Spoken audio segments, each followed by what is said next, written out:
Welcome, everyone, to episode 286 of Just Joshing. I am your host, Joshua Pantelleresco. I write stuff and podcast too. Today, I'm just going to go right into it. I have an amazing conversation with Kathrin Hutson. She's my guest today. We just go all over the place. We had a really like I said, it's my favorite conversation this year to date. And I interviewed Spider Robinson, and I've interviewed some great people, other people this year. Talina Winters is a phenomenal conversation I'm proud to have done. But yeah, this one was kind of special. I really, really enjoyed it. I really dug it. I think you guys will too. I'm going to just get right into it. We'll talk more when it's over. All right, let's get to our conversation with Kathrin Hutson, shall we? This episode of Just Joshing is sponsored by Indie Imprint. Indie Imprint supports creators by creators. Whether you are writing a book or creating a video game, Indie Imprint works with its clients to produce, edit, and present their projects to the world. For more information, check out their website at www.indieimprint.com. That's fun. Yeah, no, I'm always polite about like letting people know when I'm recording them because if we want to talk about the really incriminating stuff, that way they know and they can put it on the air because that's the best stuff. But also it's important because of what I do that I am as transparent as possible. Because if I'm not, again, everything's about credibility, right? So, if I do something and I say I'm going to do something, I do my best to do it, right? And I don't always succeed. I mean, none of us bat 1,000. I wish I batted 1,000, but I don't, right? But the important part is, and what separates a lot of people from being successful is simply the fact that most people don't follow through. And I learned a lot in the last couple of years. One of the things I've learned is that given the choice, people do exactly what they want to do. In fact, actually, I'd argue people always do what they want to do. So it's a very interesting. Once I realized that, it actually became easier to forgive people because I understood a very key part of human nature. But it also made me very much aware that if anything I want to do in this life, I'm in control of it, to at least as far as what I can do to make things happen. And so I try to go out of my way to do that. Does that make sense? Absolutely. You and I are on the same page 100%. Mm-hmm. I like it. Yes. Okay. So far, so good. So far, so good. Yeah. So, I mean, so for me, I'm going to tell you what happened to me. Like last year, I was wondering if I did about 150 episodes as of last year, and I was like, okay, what do I do? This will probably be closer to 290, just to give you an idea where I'm at now. And That's awesome. I was wondering if I should continue. And then I get this email in my box that I get this nomination for an award. I'm like, what the heck? How did I get this? And I won. I actually won. It's like, what the hell happened here, right? But nice. It made me realize that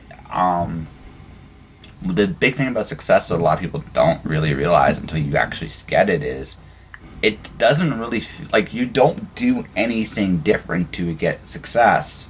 What's happened is what you've done is paid off in some way, and people have noticed. Yeah. Yeah. No, that's totally. Yeah, that's what happened to me. Yeah. Actually, when Mickey contacted me just earlier this year, like at the beginning of the year, I had no idea what was happening. You had no idea what was happening. So what was what was happening with you? What was happening with me? I had just started I put 4 books out last year. I was just starting to do like these live videos on my Facebook page, which have taken a hiatus recently because I have not had the time. But I was just, being more active, doing my thing, like super geeking out in these live videos with interacting with people and only slightly tying it to my books. And then I just got a message from Mickey randomly out of the blue, and asking if I was represented by anybody, and so we talked and had the whole conversation, and I was like, why is somebody asking me about this? And now the last couple of months, here I am with doing all these crazy awesome things, and he's been so incredibly phenomenal with that. It's insane. That's and good. I didn't do anything, you know, like. Well, that's not true. I asked him at one point. Well, yeah, no, like, but what you're saying, right? I didn't do anything differently. I was just doing my normal, like, yeah. Okay, I can step this up and have fun, like my normal thing, yeah, I've been told that what I'm doing is working, so keep doing that. I don't know. So here's the thing, right? So this is something I kind of realized, and this is kind of the reason why I do my podcast the way I do it. People gravitate toward authenticity, right? Yeah. So here's the thing. This is probably what you did, because I haven't seen any of these videos, and now I kind of want to see these videos. But this is probably what you did, is you were you. And you hit the right group of people at the right time. And because you did all that, because you did it that way, you actually gave yourself an opportunity to get noticed by a lot of people. And a lot of people like what you... And probably, I'm going to say, I haven't read your books yet, but I'm going to assume your books are good, because because that's the other part of the equation too. You have to... Today, as any kind of author or artist, you don't have the luxury anymore of, just being in the shadows, letting your books speak for yourself. I mean, unless your book really, really takes off, you actually have to have a bit of a presence to you. That makes people gravitate towards you, because now we're in a more interactive age, and everybody can interact with everybody. So there's a certain expectation that you're going to be able to, that you're going to be you, some kind of version of you online. The realer you are, the more people like it, because there's a lot of bullshit out there, right? And that's pretty much how it works. And so if they see someone, hey, this seems real. Holy shit, it is real, and it's good. What the fuck? Yeah. Well, but that's how it works, right? That's how it legitimately works. Yeah, and I've been. Oh, I'm sorry. Go ahead. No, it's okay. No, you jump in. So this is your. I'm here to look pretty. You're the one. You're the one that needs to be the star of the show. Okay, good. Look pretty. Okay. Good job. Yeah. I was gonna say that I was one of those people who was hiding in the shadows and not participating in anything, and just kind of, hey, I'm putting stuff out there randomly. I don't really exist. Don't talk to me. I was terrified. I was absolutely terrified of anyone seeing me, like literally seeing me. And I think I almost I almost puked. Really? Recording my first video, and I recorded it. It wasn't even live. And then I put it out and was totally anxious for an entire day. But that was the craziest thing, is that when I started doing these in February, and things started exploding in March, which was ridiculous. So that's a proof, right? I mean, proof for me right there that, okay, face the fears, go for it, leap through the ring of fire. So it's funny, because I have a buddy. His name is Jason LaBelle, and I was on one of his shows, and he went to me, and because me and a guy by the name of Tim Chismar were on his show, and we were like, what am I supposed to do to get out? It says, basically, Tim quoted it: there's your comfort zone, and there's where the magic happens.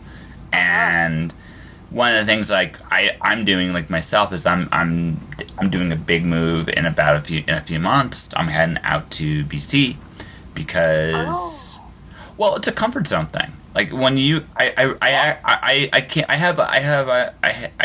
had 6 rules. I have 8 rules to success now. So I've been evolving them as I go. Do you want to hear them real quick? I would love to hear them. Yes. Rule 1: show up. Yeah. Rule 2: do your shit. Rule 3: don't quit. Rule 4: the rest is rain. Rule 5: get out of your way. Rule 6: no excuses. Rule 7: be thankful, be charitable. Rule 8: always seek discomfort. Yes.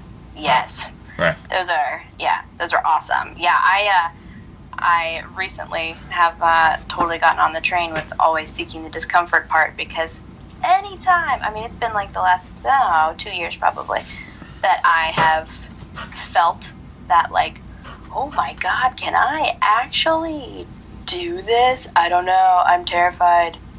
That has been like where all the magic happens. Well, because I do it anyway. Well, yeah, I'll never let not knowing what you're doing get in the way of you doing something. That's actually been one of the biggest life lessons I've learned in my entire career, because I've learned that you just discover things about yourself even if you do fail, right? Yeah. Right. There's something brave. There's something about swinging at the bat every time and going, you know what? If this works, it works. If it doesn't, that sucks. But that's life, you know. Right, and then, you just keep going. Like, and I feel fortunate myself to, at least I think, have had a wide swath of much larger failures in my life than probably anything I could fuck up right now. So I'm pretty happy about it. So, like, when I remind myself about that, I'm like, well, at least I'm not doing this shit. So, hey, it's all fair game. Still uncomfortable. It's supposed to be.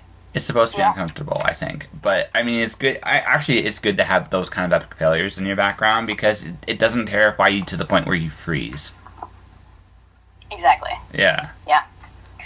So, which is awesome. Yeah. So, do you mind if I ask which one of your big spectacular failures? I'll tell you one of mine in return. Yeah, totally. Here we go. I'm putting this out there. This is the first time I have ever, like, spoken about it without knowing someone very, very well. But we're on the same page. Totally cool. I was a heroin addict. Oh, wow. Yes. So okay. Wow. I shocked you. No, it's not. Oh, well, okay. So let me go into this. Let me go into this. I've known people who've gone down that path. That's a hard one to come out of. That is a very hard one to come out of. I don't hear. I mean, okay, so just give you some ideas. Like, I've lived in places where, like, I lived in, like, a Mormon community where there, on one side there was a church, and down the street there were 3 meth houses. And that's right. I've seen the impact, like narcotics do have on people. I'm like I said, I'm a lot looser in terms of, like, you guys, if you want to smoke a joint, if you want to have a beer, cool, whatever, right? But there are some things, like I have friends even now that dabble in things, and like I care about them and all that stuff, but I also realize that this is what they need to do, and I'm like, okay, I'm worried, but I don't have a clear answer to that. You, on the other hand, you just went into the dark side all the way. That's one of the hardest ones to break. So I'm fully aware of how fortunate I am, both paired with, I can't say it was all luck coming back out of it, but it wasn't all bad luck going into it either, No. So I've got responsibility on all sides of the coin, all those more than 2 sides of the coin. But yeah, I've like that. I did go right into the darkness, came back out, and now I just write it. Yes. Well, the thing about that is, you know exactly who you are, because there came a point somewhere in this journey where it was just you in the darkness. And you're like, hi, and there's nowhere to run, and there's nowhere to hide. Right. Yep. Yeah. That's very true. Yeah. Well, that's when you learn who you are. Like, you have no choice. Right. Because there's nothing else left. There's no distractions. There's nothing. Exactly. It's just absolutely nothing. It's just, I didn't write for 4 years after and during. But yeah. Okay, so now you are telling me yours. Okay, so I ended up working for. So it started off fantastic. I got the opportunity to work for one of my heroes. I'm not going to mention this because the last time I told this story, he crashed my Facebook. It was a very interesting. I'll tell that story off the air. But oh, please do. Yeah, I will. I'll tell that story off the. I'll tell that story off the air. The important part is that started a path because it did not end very well. and it ended up with me. I chose to stay up there for a year. There was a couple reasons for that. I was really, really, I felt like I had something to prove. I didn't go all the way up there for it to end the way it ended. And the good news, I guess, was it didn't end the way I thought it would. It went... There was a point there where I didn't go down the drug path, but there was a point where I was starving. I was putting myself through an incredible ordeal there just to survive. And it got to the point where I literally one day woke up and I looked up. I was in Sholo, Arizona, and I was looking heading towards home, and I looked out in the horizon and I literally saw a shadow of death. And I was like, oh. And you're right. So because the path I was going on was going to kill me, it wasn't going to do it quick. I just lost my job. I was wondering how the hell I was going to make rent. I got into a breaking point physically and mentally, and it was like one of those situations where I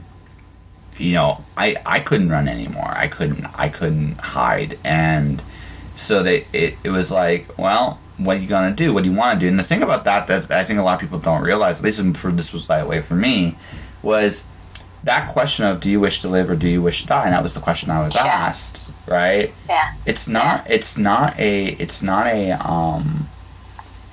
evil question either way you answer it.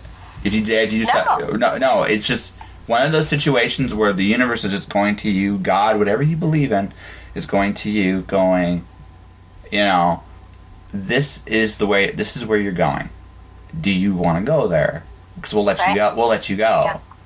If you want to turn back, though, you can turn back right here. This is like your warning sign. For me, I realized I had too much left to do.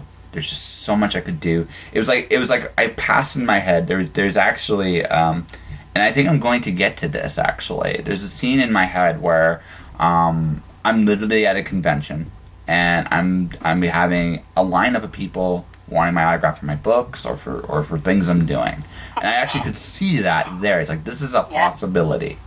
It's like, I want this. I want to get to that point, right?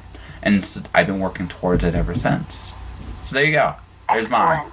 There's mine. Excellent. That's awesome. And you know what? It's crazy, and I'm not trying to put anything in any kind of box, because I have a feeling you, like myself, don't want anything to do with boxes. But I was going to say that, it, no matter like what it is, what the catalyst for entering those deep dark places is, it's all essentially the same thing at the core, and so many people don't, it is an opportunity, but, comes about from a lot of different things. So many people don't have the opportunity to be asked that, do you want to live or do you want to die question, It's a kind of adversity that I wish it and I don't at the same time on people. Yeah, yes.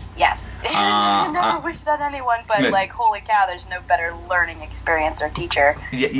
Well, no, it's just reality. Like the one advantage, I can literally look at someone now and I can almost see it in their eyes if they have that kind of adversity in their life. It's a weird thing, but you just know. Like, you just know that someone's been through something like that by just just you can look and you can see, it's like, wow, you've been tested somehow, some way. You've been tested, and that's kind of right. And by the way, and I'm going to say this to everybody out there that's listening, everybody's gone through adversity. This is just ours, right? And there are some adversities that I will never face. And there's some adversities you will never face.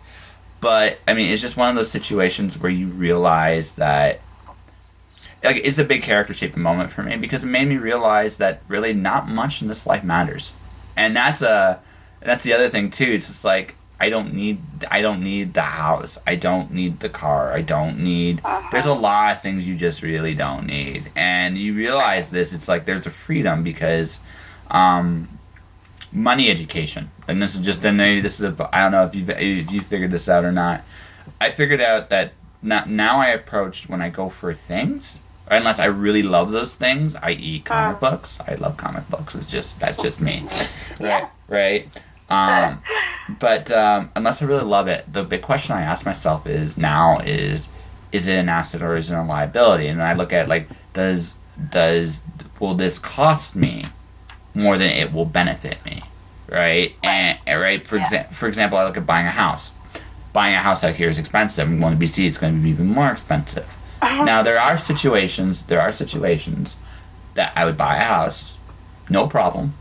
Because again, I'm a single guy. I don't have family. If I had family, it'd be a little bit, again, a different equation. But because it's just me, the question then becomes, well, if I get it, what am I really getting? Like, what's in it for me other than, right? It's a possible investment, but from what I can tell, because of the price tag that comes with this investment, right? This is going to be a big liability for a very long time. Is this worth it? And right, and I look at that with everything I do, because I look at I saw this. Money is either one of two things. It's either a tool or it's debt. And I actually like the definition of it. Right? I actually like that. Very cool. Yeah, I like that definition because money is a tool. Absolutely, we need it for what we need it for. But money is actually debt because money isn't actually wealth. It's not what people actually want. I don't want money because I want money. I want money because I want to be able to do the things. Yeah, I want to be able to do the things in life I want to do. So maybe I shouldn't focus on the money. Maybe I should just focus on the things I want to do, and not worry about money. Use money as the tool it is, not be a tool to money.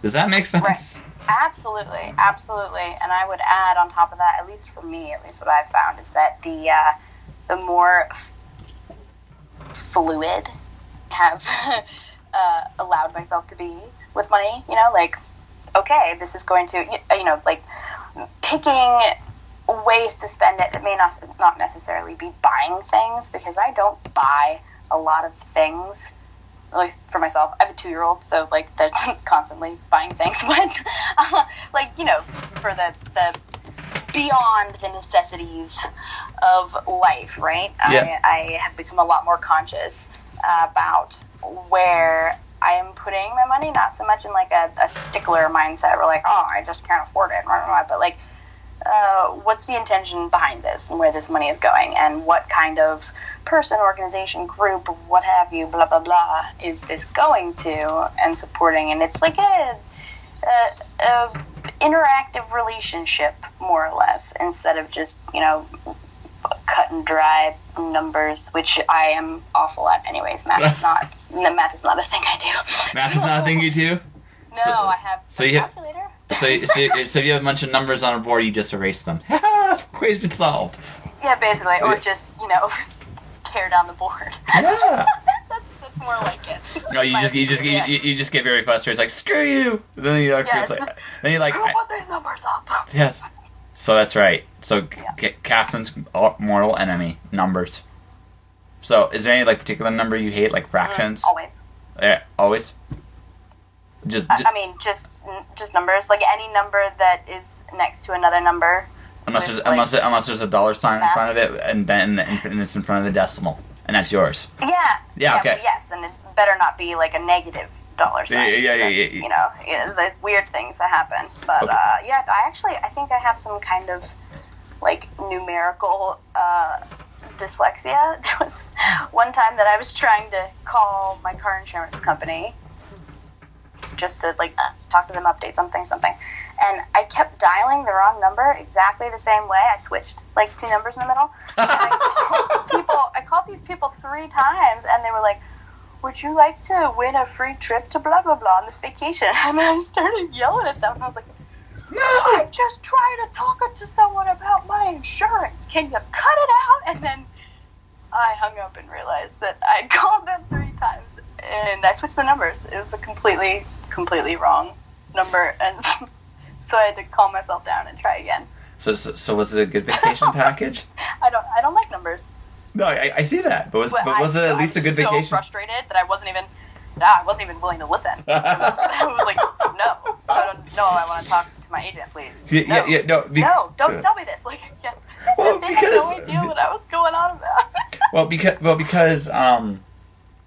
because straight up, that's hilarious. No, because if I'm the vacation company, after the third time, I think you just want to be there. I can't really blame the vacation company in this case, because right, no, of course they didn't do anything wrong. They weren't cold calling me. They weren't called. They didn't cold call. You know, you technically called them. I mean, to be fair, it's like giving them permission to go for it. Because that's like, well, if you don't want to be here, you wouldn't call.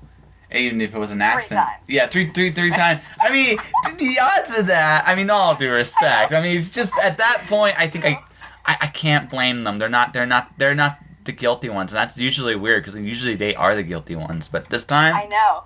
Yeah, this time they are innocent. It's like, hey, we did nothing wrong. She called us. And that made me even angrier when I realized.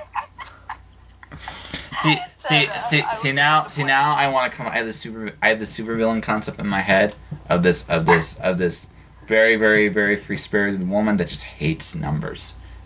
And she's an auditor. She just hates. Oh. See? Just go there.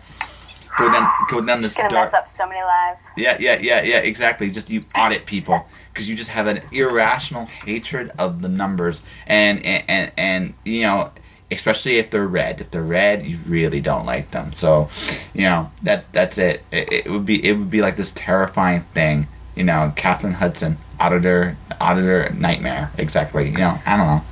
Yeah. Yeah.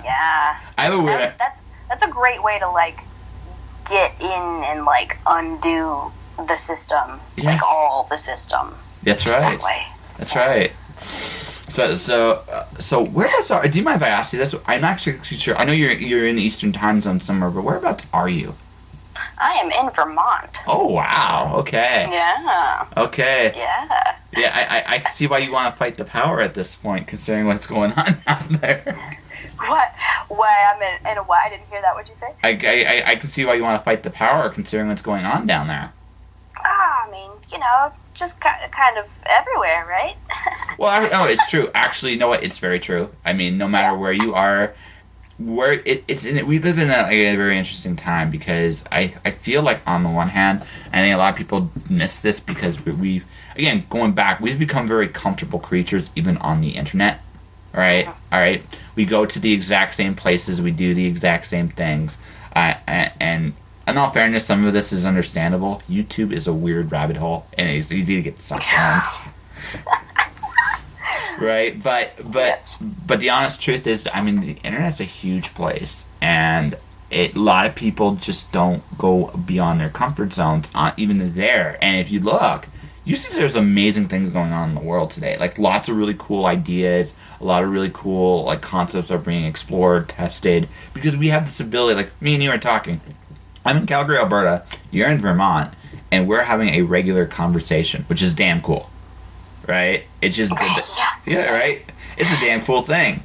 Right? And we've talked, yes. We've talked about the life and death and your hatred of numbers and lots of things in between so far. So this is a really cool conversation. But the power of this is right. You get this opportunity. Like, again, if I want to do research, if I have questions, you have an expertise, you have knowledge, I can come to you for that.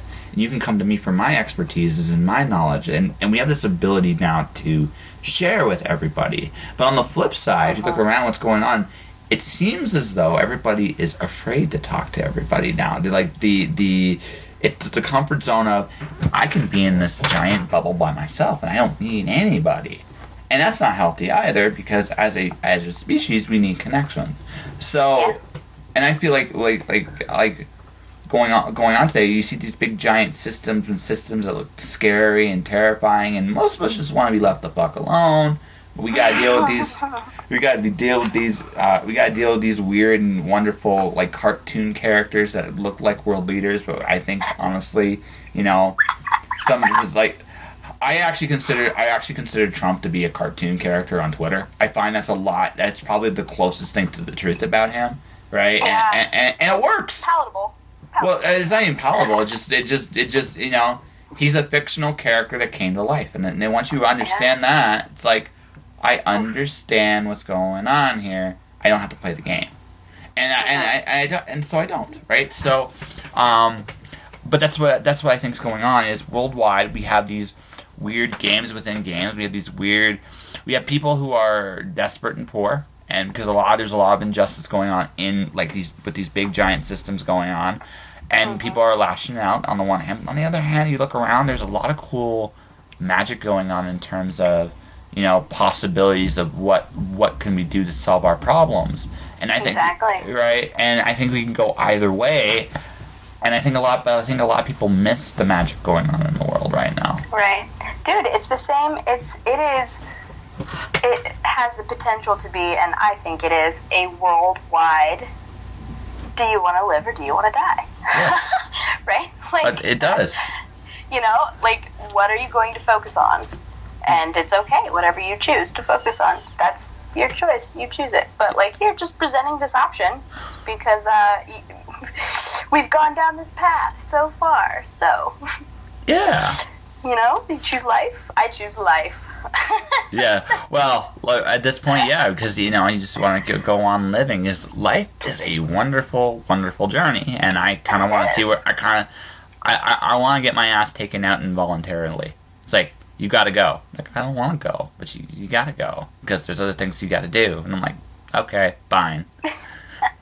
But because you actually can't win that battle at the end. You can't. Like, right. But when it comes down to it, but it's how, I don't think that's really what matters. I think what matters is how you stand. Right? Exactly. Right. Exactly. How can you stand against the unbearable? And that's what I think makes us who we are. Good, bad, or indifferent. It's how we do those in those moments. Absolutely. And sometimes you can't even stand against it. Yeah. But you know, and then it comes down to how you handle not being able to stand against it, right? Yeah. Take it to a whole different level right there. Well, but that's just it. It's like, I think, like, one of the big things today is, I think the reason why a lot of people don't go through it is adversity is an option. It's not a necessity in life anymore. Mm-hmm. I can go find a crappy job. I can work a crappy life. I can have a crappy house with a crappy, like, just mediocre. I can be mediocre, and this is okay, right? I mean, this is the path I can choose. And by the way, anyone listening that is doing just a regular job, that it's not necessarily mediocre for you. And I'm not saying that it is. No, I need to make this clear. What life is. Absolutely. Right? I need to make this clear. It's mediocre for me because it's not what I want to do. That's it. That's the only reason why it's mediocre for me. But for you, anyone listening to this that's doing these things, there's no crime in doing those things, right? As long as you love what you do, it doesn't really matter what you do. Right. I mean, I'm sure. I know there are plenty of people who look at what we do, right, and are like, "What? Ugh, I couldn't," you know. And well, I would never take any offense to that. And also, you know, everyone's got their own superpowers. Everyone's got their own things that make them tick. So absolutely, and everybody's got their priorities, and everybody's got their own desires, what they want, and that's and everybody. It's for everybody out there. I always just say this. I always try to encourage people to be confident in who they are, and get out of their way. Because if you can do that, you'll go far.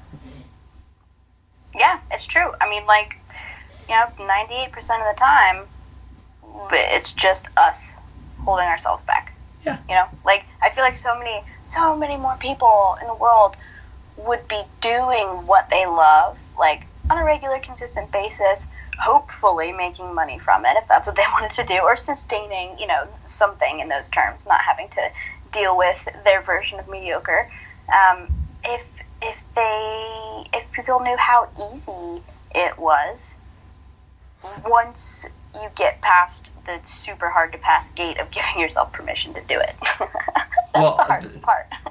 That is hard, but I think it's also just because of conditioning, right? Like, yeah. I was told when I was in high school that my goals are unattainable, or are not realistic. Like, whatever that is. What is a realistic goal? What is an attainable goal? I remember a friend of mine came to me once, like, we were told we could be whatever we wanted to be in high school. Now, here's the interesting thing about that. I watched him and his friends group, and none of them were doing what they wanted to do.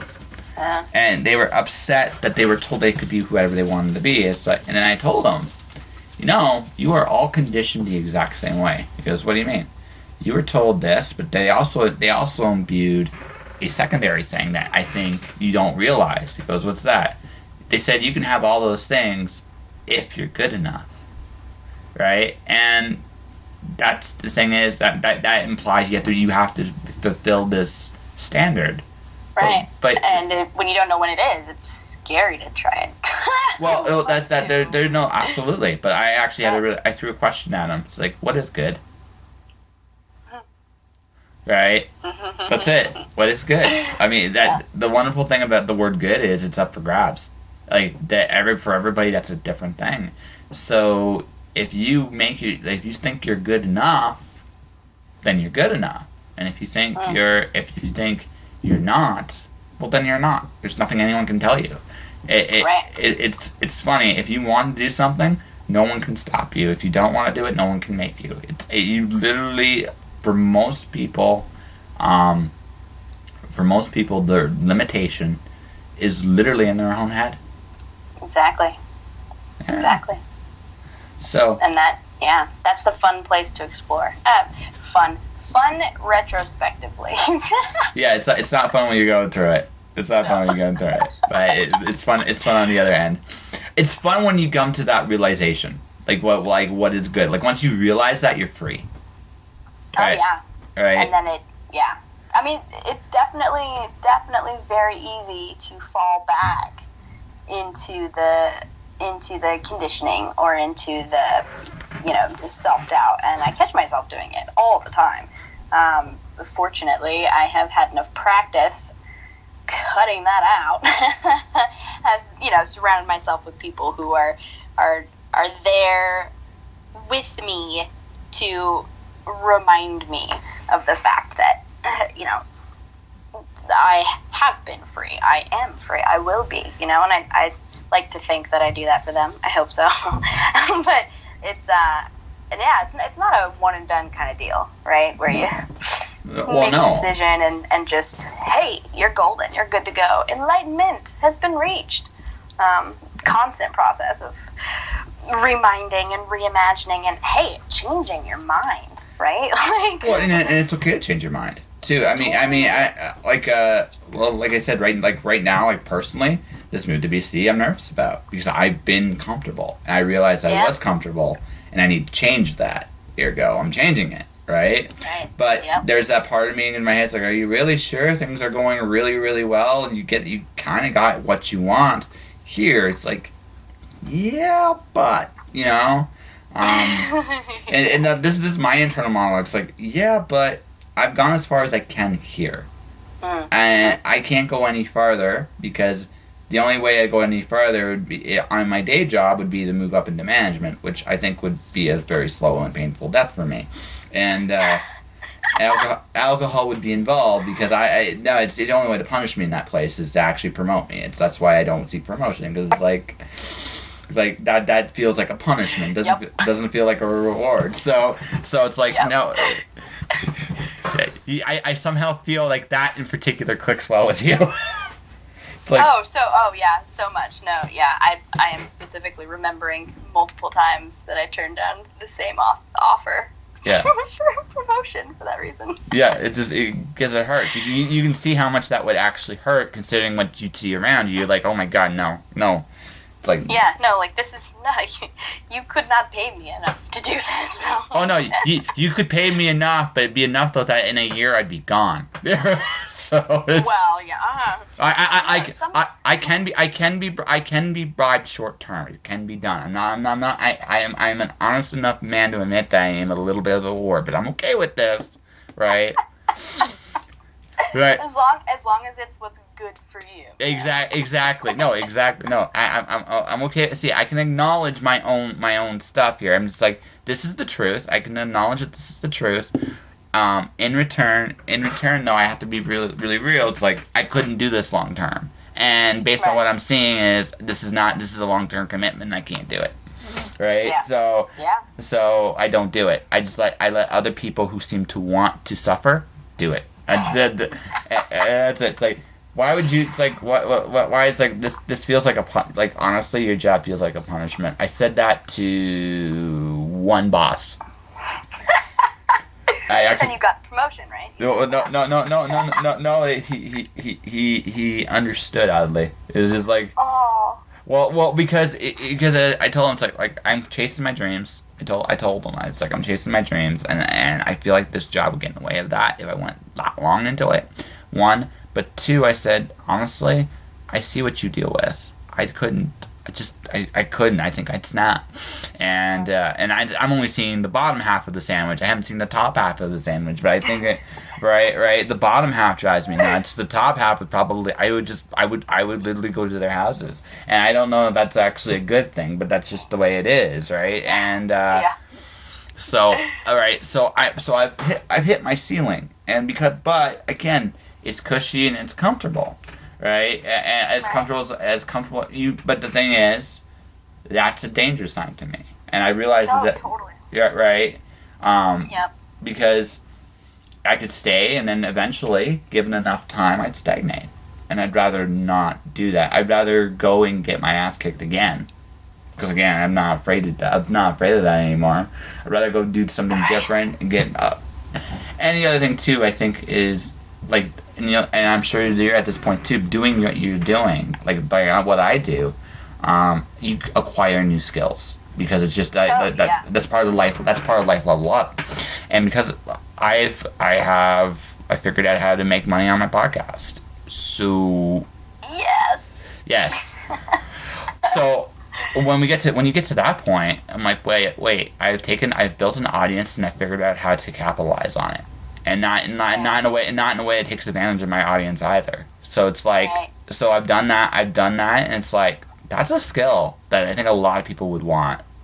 So, well, that's how I mean, hey, I solved a problem, right?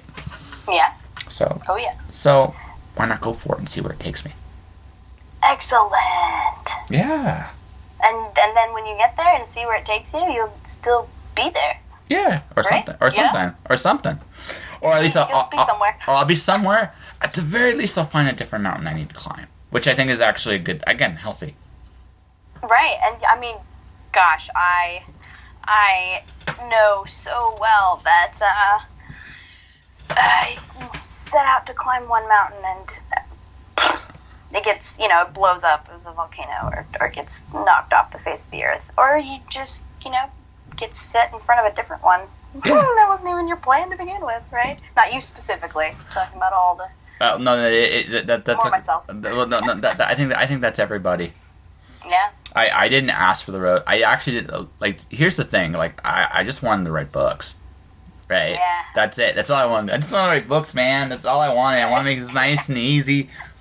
But what ends up happening is when you go to the universe, I want this, you get like this pile of extra stuff that you have no idea how you got. It's like, why am I getting all this? Well, you wanted this. Yeah, but I asked for that, not this. Right? That's all. This is part of it, man. This is part of it. and you're like, and sometimes you're like, how? How is this part of it? But that's how it works, right? It all comes back together, like, I mean, yeah, there are some things, recently, I think in the last couple of months with, when I see all these super cool things happening with my books and with, I ghostwrite also, and that's more full-time than writing my own books, actually, so, but I'm so in love with just the act of writing fiction, and I do it all day, every day, and it's awesome, and I've got so many different things going on right now that are kind of overloading me. I'm very much living in that discomfort zone, and at the same time, like I know that everything's headed in the right direction. I know things are going somewhere. I can't tell exactly where, and I find myself like, oh man, I really miss the days when I could just sit down and do whatever I wanted to do, or like, how about the days when my daughter was a baby and I was just with her all day long. But it's so funny because those days that I'm looking at now are days when I was in them. I was like, get me out of here. Yeah. But now you're like, wow, this was a simpler time. Yeah, it was. And I, of course, I appreciated it in the moment as well. And I try as hard as I possibly can to not, to be present, to not always be looking towards the future. And I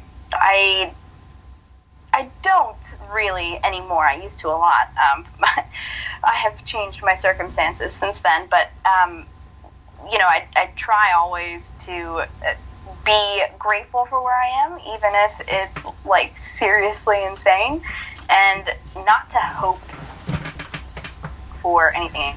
I can't wait until I get to this because right now it's just awful. Or, I just wish I could fast forward time to this point, which I used to...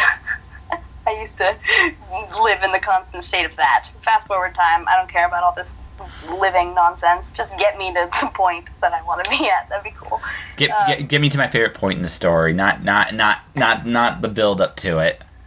Right. Like I don't need to go through this. It's all going to be awful. I'm totally positive because I can tell the future. So that's right, because we're also good at that. Or something. It's right, exactly. Because there's nothing important to be learned or experienced or given of ourselves in the build-up at all. Yeah. That is complete sarcasm. Yes, absolutely. Yeah, you are incredibly. I've noticed this. You've gotten more and more relaxed as we've talked. So. Yeah. Well, I think also part of it was that you asked me if we could begin recording. I was like, yeah, totally. We can begin recording, but then there wasn't ever really like a start to anything, and so then once I am got to the point where I'm like, okay, we're doing this conversation style, I like it. Yes. And I do get more comfortable as I go along. Well, so. I think for me the weirdest thing now is I actually get a sense that sometimes people are actually intimidated at me now, which is funny. Oh. It's funny to me because all I'm doing is I'm having conversations like this. I mean, they are recorded, but they're essentially the same conversations. I am not interested in making you look bad. I don't care, right? Right. We could have talked about anything. I've talked about glitter. I've talked about PTSD. I've talked about stone flies.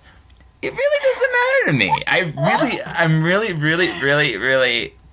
I'm very open to whatever you want to bring to the table, right? And that's where you're getting awards. Yes. Right? That's where the let's go down every road. Yeah. Well, the magic. I love it. Yeah, that's it. That's how it works. And like I said, I get some people who got this, like, sometimes understandably there's a wall. I think one of the things one of the things I'm learning too is ego to some degree is actually quite healthy, and you need it, right? There's a line between being a pompous ass and being, just being real. But an ego's good. An ego's good. I've had the fortune of interviewing some incredibly successful people, and and all of them do have a very healthy ego, and I realize why they have it. It's because what happened is they've achieved more than a lot of people have, and it's their way of insulating themselves from some of the backlash that comes with that. Because the one thing I'm also learning about success is it does on some levels isolate you, because not everybody goes for it the same way. And because of that, so again, results vary, and right, everybody's results are different. Like, you may have a far more successful career than me, which is awesome, actually, if that's the case. All right, I don't begrudge anybody's success. I'd rather everybody be successful than not, right? But everybody's degrees are going to be different, and so I find that people that can become very, very, very, very successful, they have to, because so few go so far. I think there's a combination of jealousy, but also there's a little intimidation. What do they have that I'm missing, You know what I mean? And I think that's a really natural comparison. Now again, maybe I am completely putting myself in the wrong category here. But for what? yeah, maybe right. But I've noticed that this year that I've approached people and they become very shy, and I'm like, what's so different, right? Yeah. I don't know. Maybe I'm imagining this. So. Well, then maybe it's a good thing that I have not been listening to all of your podcasts and then like, yes, I definitely want to come do this with this guy. This will be awesome. I didn't know who you were a lot before we set this up, so I'm coming into this with a completely open mind. Which is good. There's no judgment of your fame. That's right. Coming from me. Exactly. That's right. How dare you be successful, or how dare you be, or I'm more successful than you. It's okay. It's okay. Yeah, it's okay. Not at all. Yeah. Well, yeah. I think this is part of the growing pains. I think one of the things failure is something everybody's familiar with, but I think success is actually truly the undiscovered country. Yeah. And it's, I actually experienced something kind of interesting a couple weeks ago, where I found myself with a challenge in this work that I'm doing as a ghostwriter, and kind of it illuminated a whole bunch of things for me that I was not expecting. Kind of in some ways like what you were talking about with, holding someone in very high esteem, and then the pedestal comes crashing down, right, and exploding all the views that were previously held. And I didn't want to talk to any of my writer friends, right, about it, because I felt that it was being like, oh, look what I'm doing. I get to do what I love and write all day, every day, but it's not perfect. So why would they want me to talk about my perfect job, right? That feels like it's just going to be insulting them right to their faces, So then I actually did end up talking to some people, and they were like, "No, you're not complaining at all. This is totally makes sense. No big deal." And there is that, being aware, not in a shoving it into other people's faces kind of way, but just being conscious and aware of the fact that, I guess the place that I'm in right now, I still don't consider myself super, super amazingly, ridiculously successful by any means, but hey, it's a lot better than where I started. And I still am aware of the fact that, a lot of people are still trying to reach similar goals for themselves, right? And there's a little bit of that isolation within there, not wanting to, I don't know, I care a lot about not making people feel bad. Yeah, no, actually, you know what, I think one of the most, I interviewed Jonas Saul, and Jonas is incredibly successful in the writing field, and he goes, I don't consider myself successful, and as I've gotten down this path with me, I understand his point of view a lot more. I actually really do, because he's right. The moment you consider yourself super successful, you're done growing.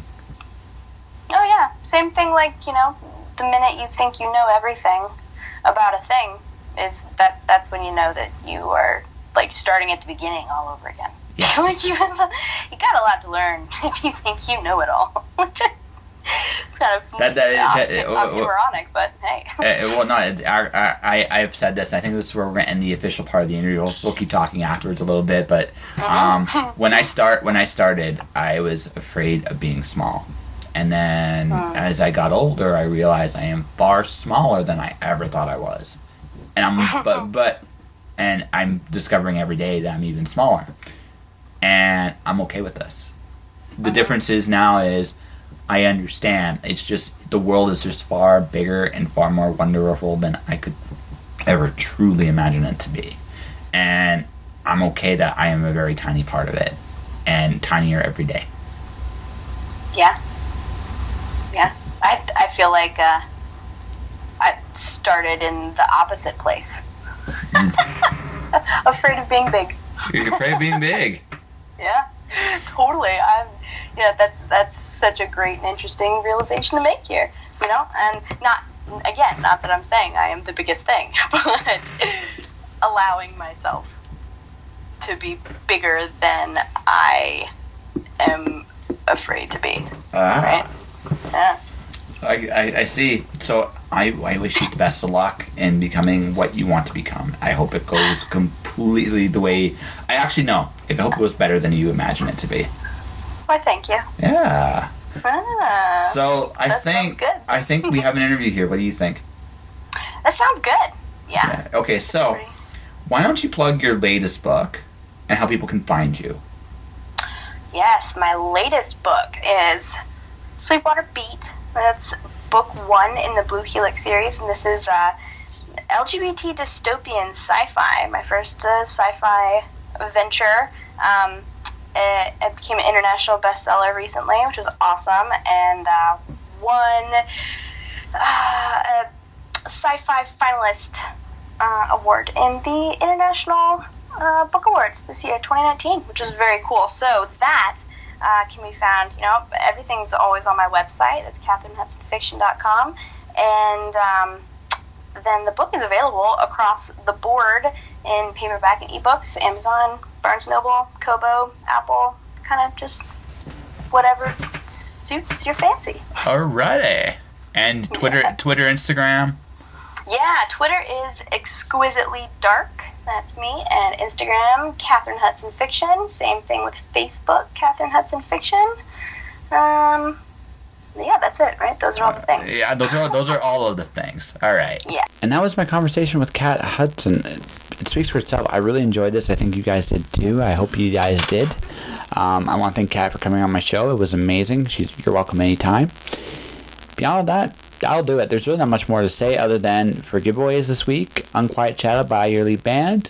Also for this week only, Jumpship Hope by Atria Laycraft. Definitely check it out. Definitely worth a read. Amazing book. And as for the rest, an episode like this, you just want to get to the end because you can't really top what you just did.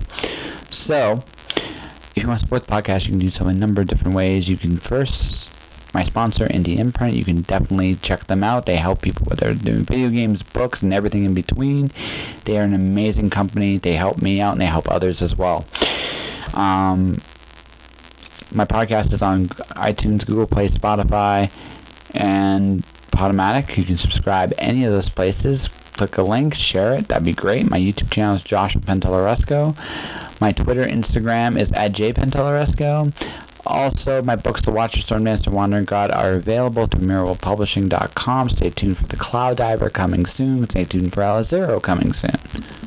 All right. You guys take care of each other, all right? Josh.